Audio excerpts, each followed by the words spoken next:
suite du dernier message intitulé « Des paraboles pleines de sens », on va voir aujourd'hui le deuxième passage qui précède la parabole de Luc que je viens de vous lire dans Luc chapitre 5, versets 36 à 39.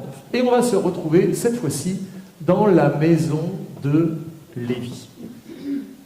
On s'était ensemble la dernière fois retrouvés dans la maison où Jésus était en train d'enseigner. Il y avait les scribes, il y avait les pharisiens, et on va descendre un paralytique du toit, c'est juste pour vous recentrer.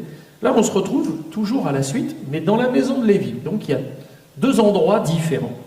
Et on fait la lecture ensemble. Après cela, Jésus sortit et il vit un publicain nommé Lévi, assis au milieu des péages. Oui, déjà à l'époque, il y avait des péages. Il lui dit « Suis-moi ». Et laissant tout, il se leva et le suivit. Lévi lui donna un grand festin dans sa maison, et beaucoup de publicains et d'autres personnes étaient à table avec eux. Les pharisiens et les scribes murmurèrent et dirent à ses disciples « Pourquoi mangez-vous et buvez-vous avec les publicains et les gens de mauvaise vie ?» Jésus, prenant la parole, leur dit « Ce ne sont pas ceux qui se portent bien qui ont besoin de médecins, mais les malades. Je ne suis pas venu appeler à la repentance des justes, mais des pécheurs. » Ils lui dirent « Les disciples de Jean, comme ceux des pharisiens, jeûnent fréquemment et font des prières, tandis que les tiens mangent et boivent. » Il leur répondit « Pouvez-vous faire jeûner les amis de l'époux pendant que l'époux est avec eux? Les jours viendront où l'époux leur sera enlevé, alors ils jeûneront en ces jours-là. » Mais qui était ce Lévi? La Bible nous apprend qu'il était fils d'Alphée et qu'il était un des 12 disciples de Jésus. Mais avant de rencontrer le Seigneur, il était un publicain, c'est-à-dire un collecteur de taxes, ou dit autrement, un péager. À cette époque-là, Israël était sous domination romaine. Et donc tous ceux qui travaillaient pour le pouvoir en place étaient un petit peu considérés comme ce qu'on appellerait, nous, dans un langage un peu courant, vu notre histoire, un collaborateur. Donc c'est pas très bien vu d'être péager à la solde des Romains. Déjà parce qu'il travaillait pour les Romains et que c'était mal vu, mais Lévi collectait des impôts pour le gouvernement du roi Hérode qui régnait sur la Galilée, et on comprend donc sans mal que le fait de travailler pour les Romains, qui était une armée d'occupation, n'était pas tout à fait bien vu. Mais quand on s'intéresse un petit peu à l'histoire biblique et notamment aux péagers, on se rend compte que les péagers avaient une habitude fâcheuse ou une tendance fâcheuse de prélever plus de taxes que ce qui était demandé par les Romains. Et que le plus, ils se le mettaient dans la poche. Donc ils arrondissaient, comme on dit, leur fin de mois. Et évidemment, c'était très mal vu. Et les publicains, les péagers, étaient des gens détestés par le peuple. À part par les gens de son rang, qui étaient aussi des péagers, des publicains. Et puis, les publicains avaient l'habitude de fréquenter les gens de mauvaise vie. Pourquoi? Parce que les gens de mauvaise vie étant mal considérés, eux étant mal considérés, ils se regroupaient entre gens mal considérés, et puis voilà quoi. Ça ne voulait pas dire que les publicains étaient forcément de grands pécheurs devant l'Éternel, mais voilà, ils se retrouvaient souvent avec des gens qui étaient repoussés par l'ensemble des gens du peuple. D'ailleurs, sur ce point précis, le simple fait que Jésus choisisse un homme de cette espèce pour être un de ses disciples ne pouvait pas manquer de frapper la curiosité de tous et même l'indignation. Et donc, il y a quand même un choix de Jésus qui est très étonnant. Et on pourrait se poser une question. Jésus avait-il une attirance pour les mauvaises fréquentations? Évidemment que non. Mais en choisissant ce type de personne, c'est sûr que la gloire de Dieu était une évidence encore bien plus grande que s'il avait pris des gens remplis de compétences et de qualités certaines. Sans doute que la grâce est particulièrement évidente quand elle touche un homme de mauvaise vie. Aussi, nous pouvons ici admirer la grâce et la sagesse de Jésus, la grâce offerte à un tel pécheur, et la sagesse d'appeler un homme qui, en raison de son éducation et de ses capacités, allait être plus tard un instrument véritable et utile pour la rédaction de l'évangile qui porte son nom. Jean Calvin, il va écrire « Jésus nous montre dans la personne de Matthieu ou de Lévi que la vocation de tous ne dépend pas des mérites de notre propre justice, mais de sa pure libéralité. Matthieu n'a pas seulement été témoin et prédicateur de la grâce présentée en Christ, mais témoignage et exemple. C'est-à-dire qu'il n'a pas seulement répété des choses, mais il les a personnellement reçues et vécues. Quand on a reçu la grâce, c'est beaucoup plus facile d'en parler que quand on nous a fait un enseignement sur la grâce et qu'on ne l'a pas vraiment reçu dans notre vie personnelle. Mais que fit Lévi une fois appelé? Quand Jésus vint vers Lévi, il laissa son bureau de péage, donc en termes modernes, abandon de poste. Et il suit Jésus aussitôt. Est-ce que vous auriez fait la même chose? On peut se dire, il y a une espèce de spontanéité là. Attends, abandon de poste, imaginez votre mari rentre le soir du travail et j'ai rencontré Jésus aujourd'hui sur mon lieu de travail et j'ai tout arrêté, j'ai quitté mon travail tout de suite, j'ai abandonné mon poste, je veux suivre Jésus. Nous sommes peut-être étonnés de voir les disciples tout abandonner pour suivre Jésus. En effet, ils n'hésitèrent pas un seul instant à tout quitter, même si cela dépasse la sagesse humaine. Remarquons ici que ce n'est pas Lévi qui a choisi Jésus, mais Jésus qui l'a d'abord choisi. C'est Jésus qui est venu vers lui. Ce n'est pas Lévi qui courait après Jésus. Et il en est de même pour nous. C'est Christ qui nous a choisis en premier lieu. Et ensuite, seulement, nous pouvons nous lever et le suivre. Ça, vous pourrez lire dans Jean chapitre 15, verset 16. « Ce n'est pas vous qui m'avez choisi, dit Jésus, mais c'est moi qui vous ai choisi. » Aussi, pour célébrer la joie nouvelle, la liberté et le salut qu'il venait de recevoir de Jésus, Lévi va organiser un festin dans sa maison. Et il invita ses amis et ses anciens collègues, parce que puisqu'il avait arrêté son travail, c'était ses anciens collègues, afin de leur présenter Jésus. Il voulait sans doute qu'eux aussi aient l'occasion de saisir le salut. Et la question que je pose, c'est, n'est-il pas normal que les bénédictions de Christ que nous avons reçues soient partagées et non conservées égoïstement? Et la première chose que fait Lévi, après avoir reçu Jésus dans sa vie, être compté parmi les disciples, je vais faire un repas, je vais inviter tous mes amis, j'ai envie qu'ils puissent bénéficier de ce dont je bénéficie. Et il met tout en place. Les chrétiens sont donc des partageurs de bénédictions, ou des dispensateurs des grâces divines, dit dans un langage un peu plus théologique.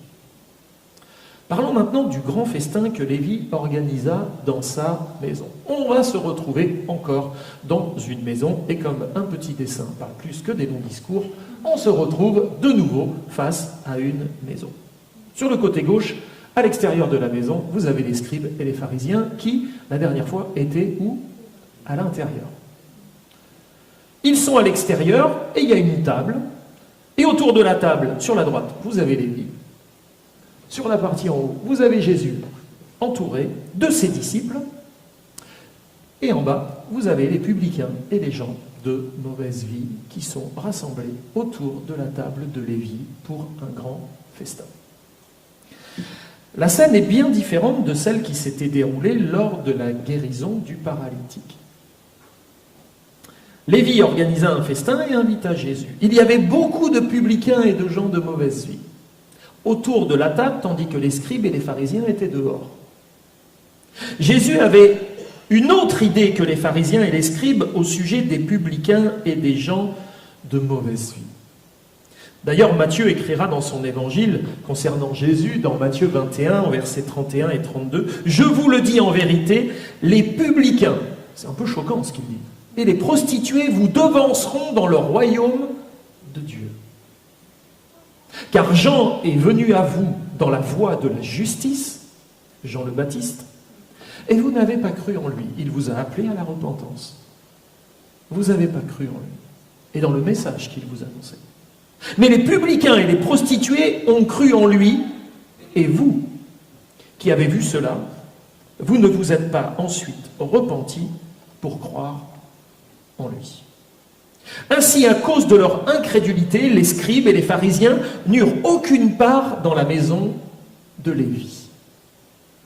Et cela provoqua une profonde indignation dans leur cœur. Non seulement Jésus est là dans la maison d'un péager, il est là avec des gens de mauvaise vie, il est là avec des publicains, et nous, on est dehors. Alors ça leur a pas plu. Luc 5,30, les pharisiens et les scribes murmurèrent et dirent à ses disciples, aux disciples de Jésus, « Pourquoi mangez-vous et buvez-vous avec les publicains et les gens de mauvaise vie ?» 2 points à relever concernant les scribes et les pharisiens. Ils se croyaient justes et faisaient une distinction vis-à-vis des publicains et des pécheurs. Mais la Bible ne dit-elle pas que si nous faisons acception de personnes, ou autrement dit, si nous faisons une sorte de préférence vis-à-vis de certaines personnes au préjudice des autres, nous commettons quoi? Un péché.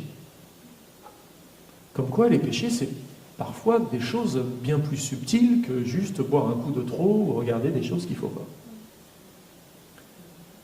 Faire des préférences entre les gens, considérer certains et mépriser les autres, est un péché déjà. Nous commettons un péché. Nous sommes même condamnés par la loi comme des transgresseurs. Jacques, chapitre 2, verset 9, nous dit « Mais si vous faites acception de personnes, vous commettez un péché, vous êtes condamnés par la loi comme des transgresseurs. » Deuxième point concernant les scribes et les pharisiens, ils demandèrent aux disciples de Jésus pourquoi ils mangeaient et buvaient avec les publicains et les gens de mauvaise vie. Et par cette question, ils prouvaient qu'ils n'avaient pas compris le changement de direction. On avait parlé du changement de direction la dernière fois. Ou en langage spirituel, la conversion. Faire demi-tour. Eux n'avaient pas du tout compris ce changement de direction. Ils ne savaient pas ce qu'était le royaume de Dieu et de quelle manière ce royaume-là s'établissait. De quelle manière il se mettait en place. Dans l'Épître aux Romains, chapitre 14, verset 17 au verset 19, Paul va écrire « Car le royaume de Dieu, ce n'est pas le manger et le boire, mais la justice, la paix et la joie par le Saint-Esprit. Celui qui sert Christ de cette manière est agréable à Dieu et approuvé des hommes. Ainsi donc, recherchons ce qui contribue à la paix et à l'édification mutuelle. » Alors la question se pose. Comment le royaume de Dieu s'établit? Celui qui est sauvé par la grâce, par le moyen de la foi. Colossiens chapitre 3 verset 12, Paul écrira « Ainsi donc, comme des élus de Dieu, saints et bien-aimés, revêtez-vous d'entrailles de miséricorde, de bonté, d'humilité, de douceur, de patience. » Alors dépouillés de nos œuvres mortes, de toutes ces choses qui peut-être pouvaient faire notre gloire fut un temps, mais qui en réalité sont plutôt à notre déshonneur, dépouillés de nos œuvres mortes, de notre vieille nature, allons donc faire un tour dans la garde-robe de la maison de Lévi. Revêtons-nous d'entrailles de miséricorde, de bonté, d'humilité, de douceur et de patience. De la même manière qu'il a appelé Lévi, Jésus nous invite. Et quelle belle invitation. Nous avons une place réservée à la table du Seigneur. Luc chapitre 12, versets 29 et 30. Il en viendra de l'Orient et de l'Occident, du Nord et du Midi, c'est-à-dire des 4 points cardinaux. Et ils se mettront à table, où?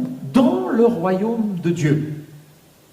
Et voici, il y en a des derniers qui seront les premiers, et des premiers qui seront les derniers. Alors, on continue. Ils viendront du nord, de l'Occident, de l'Orient, du Sud, pour venir participer à ce festin. Voilà l'image du royaume de Dieu. Jésus les invite. Venez à ma table, entrez dans mon royaume. Il n'y a pas une porte ouverte, il y a 4 portes ouvertes là. Dans toutes les directions que vous veniez, peu importe qui vous êtes invités à ma table. Mais comment cela est-il possible? Comment est-il possible de se retrouver dans la maison de Lévi, à la table du royaume, là où est assis le roi des rois, c'est-à-dire Jésus? C'est simple. Comment faire? Par la prédication de la croix. C'est-à-dire l'annonce de la bonne nouvelle. Nous n'avions aucune part avec le royaume de Dieu. Mais le fait que Jésus soit mort sur la croix pour expier nos péchés, pour pardonner nos péchés et nous réconcilier avec le Père, fait que nous avons la possibilité d'entrer dans le royaume de Dieu. L'annonce de la bonne nouvelle est cette invitation à tous ceux que Dieu appelle à lui de venir s'asseoir à la table. Cette bonne nouvelle, c'est que Christ est mort pour nos péchés selon les Écritures, qu'il a été enseveli et qu'il est ressuscité le 3e jour selon les mêmes Écritures.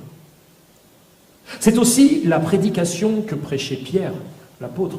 Dans Acte 2, chapitre 2, versets 38 et 39, Pierre leur dit « Repentez-vous et que chacun de vous soit baptisé au nom de Jésus-Christ pour le pardon de vos péchés, et vous recevrez le don du Saint-Esprit, car la promesse est pour vous, pour vos enfants, et pour tous ceux qui sont au loin, en aussi grand nombre que le Seigneur Dieu les appellera. » Est-ce que tu entends aujourd'hui, dans ta vie, dans ton cœur, l'appel de Jésus?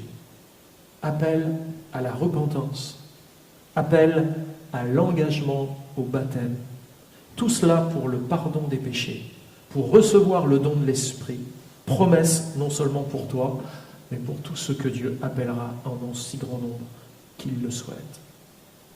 Les scribes et les pharisiens présents critiquèrent alors Jésus d'avoir mangé avec des pécheurs tels que les péagers. Ils cherchaient, ces scribes et ces pharisiens, évidemment, des raisons de pouvoir accuser Jésus et de s'opposer à lui, en trouvant à redire sur les relations qu'il entretenait avec des gens aussi méprisables que les péagers. Puisqu'ils n'arrivaient pas à trouver des choses à redire directement sur lui, ils vont chercher au sein de ses relations. Oui, mais il fréquente des gens qui ne sont pas fréquentables. Donc, s'il fréquente des gens pas fréquentables, c'est peut-être que lui-même n'est pas fréquentable.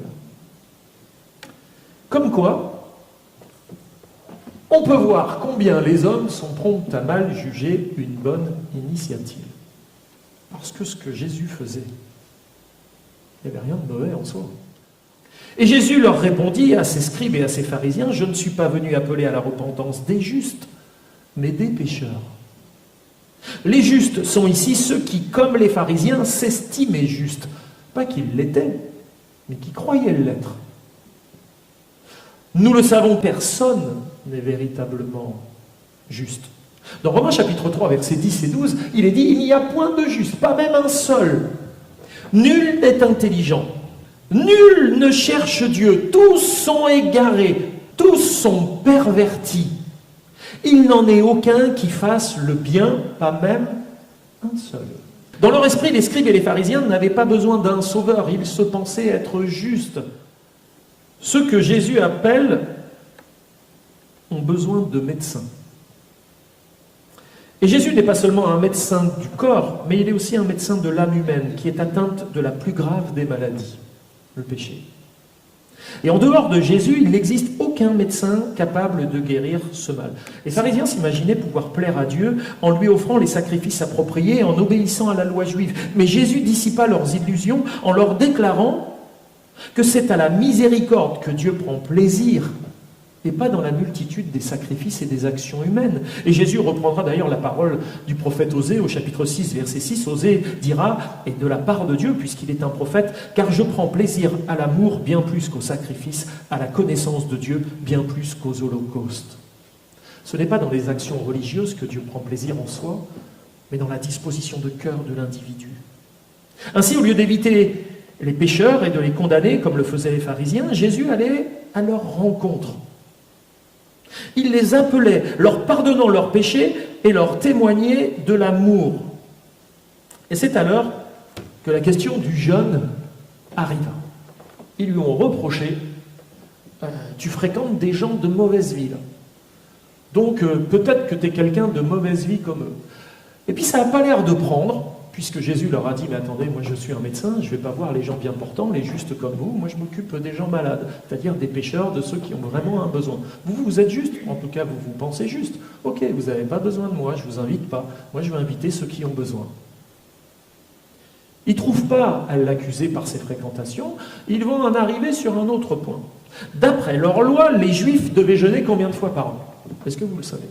Combien les Juifs devaient jeûner d'après la loi dans une année? Vous ne savez pas? Ils devaient jeûner une fois par an, lors du jour de la grande expiation. Ça, vous pouvez le trouver dans Lévitique, chapitre 23, versets 27 à 29. Mais les pharisiens observaient, eux, beaucoup plus d'autres journées de jeûne, et leur but, c'était d'apparaître aux yeux du peuple, aux yeux des gens, comme étant des gens pieux. Parce qu'ils jeûnaient. Et quand ils jeûnaient, tout le monde le voyait. Ils prenaient un regard triste. Luc, chapitre 5, verset 30, il est dit que les pharisiens et les scribes murmurèrent et dirent à ses disciples « Pourquoi mangez-vous et buvez-vous avec les publicains et les gens de mauvaise vie ?» Jésus va donc intervenir lorsque cette question est posée. Pourquoi mes disciples devraient-ils jeûner tant que je suis avec eux?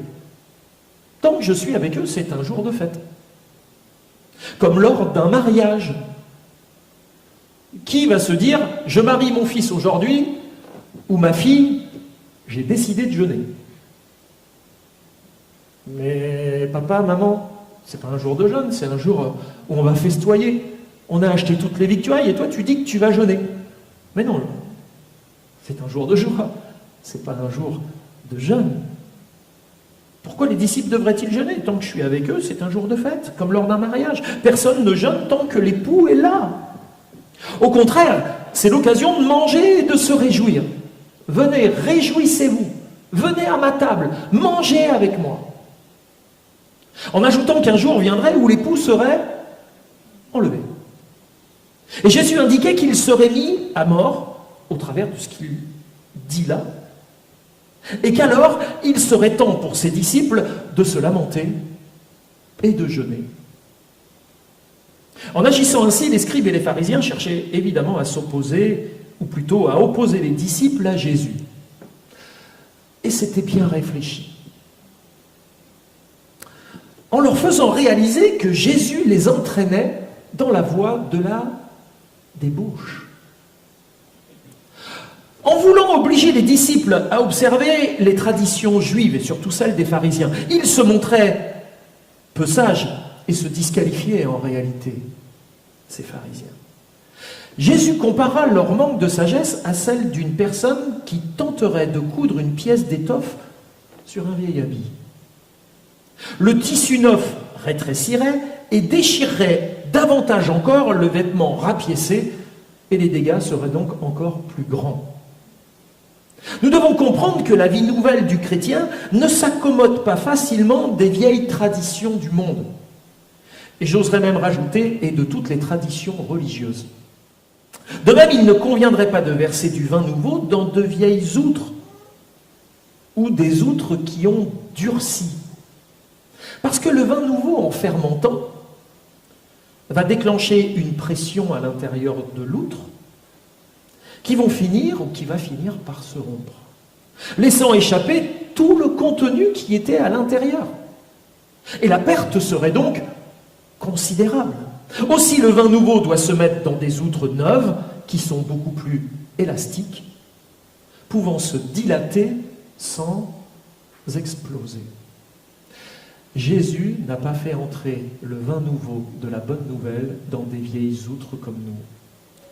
Il nous a fait devenir des outres neuves en nous faisant naître de nouveau. Une nouvelle vie spirituelle exige un nouveau comportement.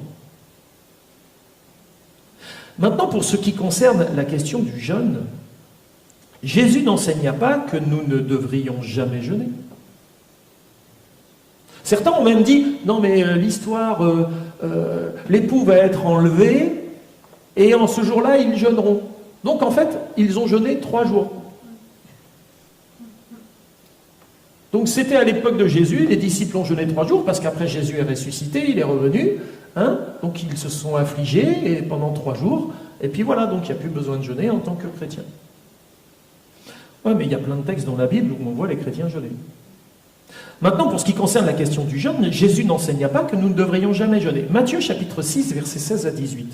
Lorsque vous jeûnez, ne prenez pas un air triste, dit Jésus, comme les hypocrites qui se rendent le visage tout défait, il parlait évidemment des pharisiens, pour montrer aux hommes qu'ils jeûnent. Je vous le dis en vérité, ils reçoivent leur récompense. Mais quand tu jeûnes, parfume ta tête, lave ton visage, afin de ne pas montrer aux hommes que tu jeûnes, mais à ton Père qui est là dans le lieu secret, et ton Père qui voit dans le secret te le rendra.